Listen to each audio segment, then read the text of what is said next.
Existe um tipo de sofrimento que não cabe em palavras. Você já sentiu aquela angústia que aperta o peito, que sobe pela garganta, mas que você não consegue explicar? É o tipo de dor que você não posta no Instagram, não vira stories, não tem filtro que esconda. A Bíblia chama isso de lamento. E antes que você pense que lamento é coisa de gente fraca, deixa eu te contar. Os homens e mulheres mais fiéis da Bíblia lamentaram. Jó, Davi, Jeremias, até Jesus no jardim do Getsemane. Suou sangue de angústia. Bom, hoje vamos falar sobre Salmo 42 e 43. Dois salmos que, na verdade, eram um só. O autor está longe de casa, longe de Deus, ou pelo menos é o que ele sente. E o que ele faz? Ele grita. Não para a plateia, ele grita para Deus. E nesse grito, ele nos ensina três coisas que todo cristão precisa saber quando Deus parece longe: sede, memória e esperança. Vamos ler juntos Salmos 42. Como suspira a corça pelas correntes das águas, assim por ti, ó Deus, suspira minha alma. Minha alma tem sede de Deus, do Deus vivo. Quando irei e me verei perante a face de Deus? Imagina uma corça correndo pelo deserto, sol no seu auge, língua seca, garganta em chamas. Ela não quer comida, não quer sombra, ela quer água. Água corrente, viva. Água que flui, refresca, sal. É assim que o salmista descreve sua alma. Ele está sedento de Deus. E aqui está a ironia cruel da condição humana. Nós fomos feitos para Deus, mas vivemos como se pudéssemos nos saciar com qualquer outra coisa. Você tenta matar essa sede com sucesso, com relacionamento, com dinheiro, com likes, com Netflix, com trabalho, com teologia. Sim, até isso vira ídolo. E aí no fim do dia você deita na cama e sente aquela fome estranha, aquele vazio que não tem nome. Agostinho disse: fizeste-no para ti, inquieto está o nosso coração, enquanto não repousa em ti. Ele não estava sendo poético, ele estava sendo clínico, porque Deus não é um complemento da nossa vida. Ele é o centro. E quando o centro está errado, tudo desaba. Agora, olha comigo o verso 3.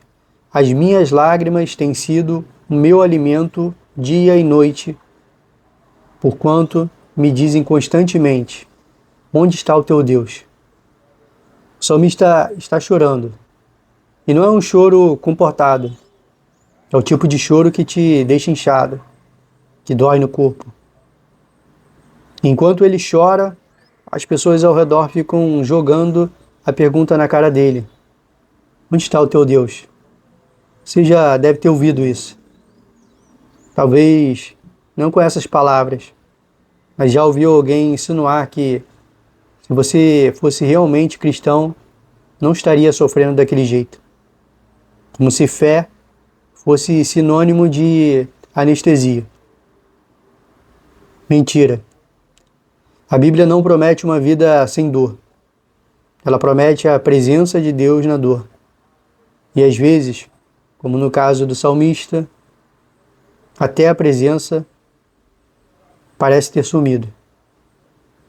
Então, o que você faz? Você reconhece a sede, não nega, não disfarça, não posta versículo motivacional para esconder o caos. Se for preciso chorar no carro, chora. Se for preciso orar sem palavras, só com suspiros, ora. Se for preciso dizer: não entendo, Senhor, diz. Deus não se assusta com a sua honestidade. Ele se assusta com a sua falsidade. Aí no meio do caos, o salmista faz algo genial. Ele se lembra. Olha comigo o verso 4. Recordo-me destas coisas. Derramo em mim a minha alma, pois eu passava com a multidão. Guiava em procissão a casa de Deus, com júbilo e ações de graças, uma multidão que festejava. Ele está dizendo, eu já vi Deus agir. Eu já senti a presença dele. Eu já fui parte daquele povo que cantava, que celebrava, que adorava. Só que agora, mas repara que ele não mente para si mesmo. Não finge que está tudo bem. Ele chora, ele questiona, ele duvida. Mas ele lembra. E aqui está o princípio. Quando você não consegue sentir Deus, se agarre ao que você sabe. Quando sua emoção falhar, e ela vai falhar, se agarre à verdade objetiva. Deus não mudou. Suas promessas não mudaram. Sua aliança não mudou. Você que está cambaleando. Charles Spurgeon, o príncipe dos pregadores, pregava para multidões de milhares. Mas em casa, ele tratava batalhas que ninguém via. Depressão profunda, crises que duravam semanas, meses. Ele acordava sem forças, chorava sozinho, questionava tudo. E mesmo assim, ele continuava pregando. Porque ele sabia uma coisa: sentimento não define verdade. Deus define verdade. O próprio Spurgeon escreveu uma vez: eu aprendi que Deus é fiel mesmo quando eu não sinto sua presença. E essa é a maior lição da minha vida. Deixa eu te contar mais duas histórias rápidas. Primeira, Martin Luther King Jr., nos últimos meses antes de ser assassinado, entrou numa crise de fé profunda. Ele tinha medo, recebia ameaças de morte diariamente. E numa noite, sozinho na cozinha, ele orou: Senhor, eu não aguento mais. Minha coragem se foi. Eu tenho medo. Naquele momento, ele sentiu, não uma emoção arrebatadora, mas uma certeza fria, objetiva, de que Deus estava ali. Não porque ele sentiu arrepios, mas porque Deus prometeu estar. No dia seguinte, ele voltou para a luta. Não porque estava cheio de emoção, mas porque a fé não depende de como você se sente. Segunda, durante a Segunda Guerra Mundial, Corrie ten Boom foi presa no campo de concentração nazista. Ela viu horrores que nenhum ser humano deveria ver. E lá, no meio do inferno, ela segurava nas mãos uma Bíblia, escondida, e lia para os outros prisioneiros. Uma noite alguém perguntou: como você ainda consegue crer? E ela respondeu: porque eu não creio no que eu sinto. Eu creio no que Deus disse. E às vezes é exatamente aí que Deus faz o trabalho mais profundo. Então aqui está a segunda coisa que você faz. Você prega para você mesmo. Repara no refrão, que aparece 3 vezes ao longo dos 2 salmos. Por que está abatida, ó minha alma? Por que te perturbas dentro de mim? Espera em Deus, pois ainda o louvarei, a Ele, meu Salvador e Deus meu. O salmista está se repreendendo. Ei, alma, pare de desanimar. Lembre de quem Deus é. Martin Lloyd Jones disse: a maior parte dos nossos problemas de fé vem do fato de que ouvimos a nós mesmos, ao invés de falar conosco. Você passa o dia inteiro ouvindo suas inseguranças, seus medos, suas dúvidas. Precisa aprender a calar esses pensamentos e pregar o Evangelho para você mesmo. Porque está abatida, ó minha alma. E você? Já pregou para você mesmo hoje? No Salmo 43 o tom muda. O salmista já não está só triste. Ele está com raiva, ele quer justiça. Julga-me, ó Deus, e pleiteia a minha causa contra a gente sem piedade. Livra-me do homem fraudulento e injusto. Aqui está uma verdade que o cristianismo moderno muitas vezes ignora. Deus se importa com justiça, não só com espiritualidade privada, mas com justiça real, concreta, histórica. O Deus da Bíblia não é neutro. Ele toma partido dos oprimidos, ele julga os tiranos e ele promete que no fim toda lágrima será enxugada e toda injustiça será corrigida. Mas aqui está o ponto crucial. Ainda o louvarei. Só é possível porque Cristo primeiro gritou o abandono por nós.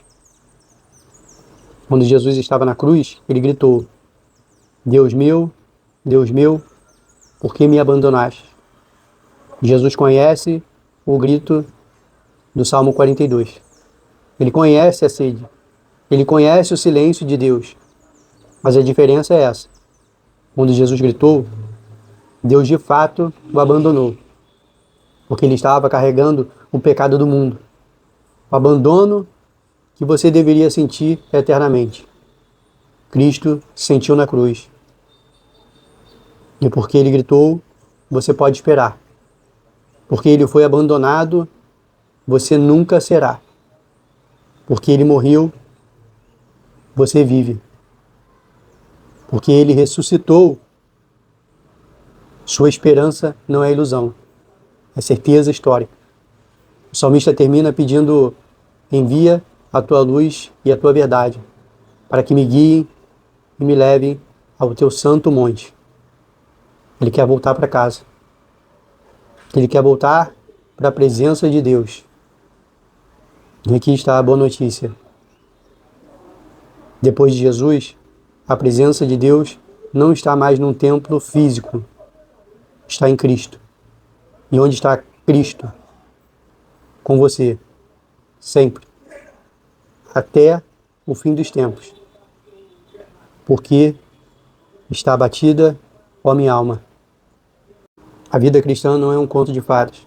É uma caminhada pelo deserto, onde você tem sede, onde às vezes Deus parece longe, onde você chora, onde você grita. Mas você não grita sozinho. O mesmo Jesus que gritou na cruz: Deus meu, por que me abandonastes? Ele conhece seu grito. E um dia, não muito longe, ele vai enxugar cada lágrima. Imagine essa mão. A mão que foi furada por cravos, tocando o seu rosto. Essa é a promessa. Essa é a última palavra. Até lá, reconheça a sua sede. Pregue para você mesmo. Espere nele. Porque o grito não é o fim da história. A última palavra não é da sua dor. A última palavra é do Cristo que ressuscitou. E como disse o salmista, ainda o louvarei. Não talvez. Não se tudo der certo. Ainda que o Senhor que ouviu o grito de Davi nas cavernas, de Jeremias nas ruínas e de Jesus na cruz, ouça o seu também. Ele transforme o silêncio da sua dor em semente de esperança. Que as lágrimas que hoje molham o chão se tornem amanhã rios de vida.